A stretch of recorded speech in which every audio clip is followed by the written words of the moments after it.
Hey everyone, how's it going? Jenazad here. I wanted to share my day one plans for getting ahead and 5 tips for trying to be as efficient as possible when Wuthering Waves first launches. Let's first start with the most basic and simple things, then move on to things you might not really know about. Also consider subscribing to the channel as I'll be making a bunch of Wuthering Waves content. Firstly, this game shares a lot with the basic gacha mechanics such as an energy system, and it's recommended you level your account as soon as possible to get more out of it. This is the most basic possible thing to rush. Every 10 to 20 account levels, you can do higher level farming stages, so the faster you hit a higher level, the more efficient your grinding is going to be, whether it's farming experience for characters or other materials. So day one, whether you read the story or you skip it, you should try to finish as many quests as you can that give a good amount of account experience so that your account level is going to be higher and the energy you spend is going to be more efficient overall and give better drops. Make sure you go around to also open all the chests, do your dailies, solve puzzles, as all of that is also going to give account experience. Also, make sure you pick up all those floating cubes you find on your map, as you can actually turn them in for some account experience as well, very similarly to Genshin. Second, Wuthering Waves doesn't use the standard gearing system you might see in a lot of other games. It uses the Echo system, which is essentially the afterimage souls of enemies that you fight. Every enemy has a chance to drop them on kill, including bosses, and most of the boss echoes, or a few elites as well,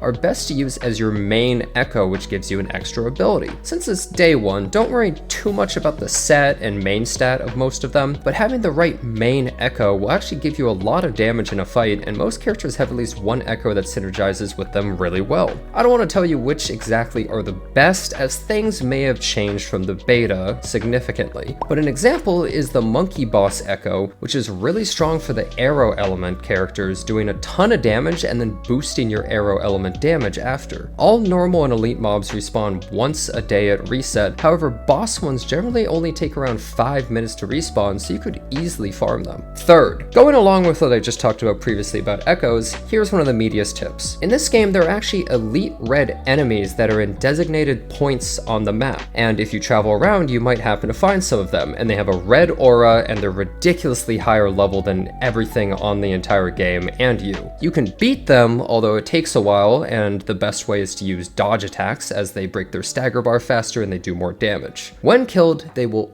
always drop 1 gold echo per group, but they never respawn, and then you get an achievement. That means even a level 1 account could theoretically get the highest tier of echoes day one, the gold ones, which, while they're really difficult to upgrade as a new player, you have access to the best stats overall, and upgrading them doesn't feel like a waste like a blue or purple echo. But here's the kicker. Even though they only appear once per world, you can go to other people's worlds and have them drop again. This means if you can find others to run like a rotation with, or you just have friends you play with, you can essentially farm some of these way ahead when you could normally access gold echoes.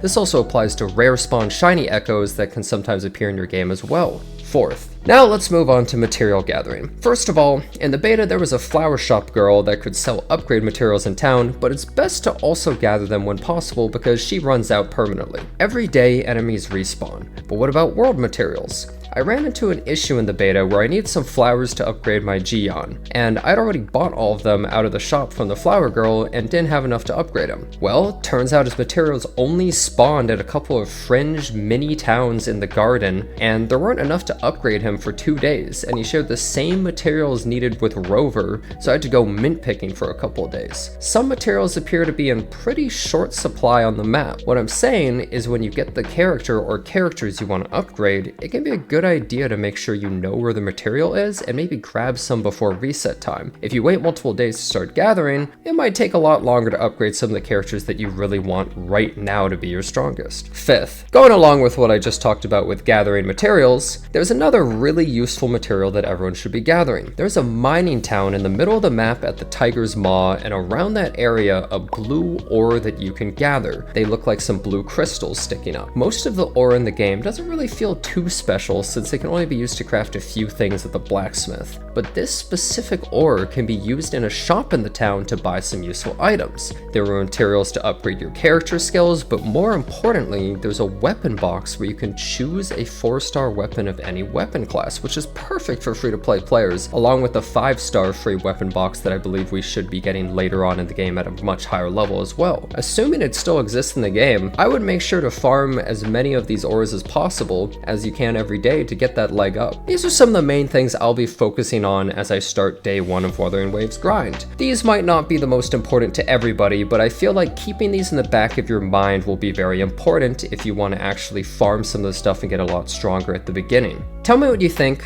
and I hope to see you next time.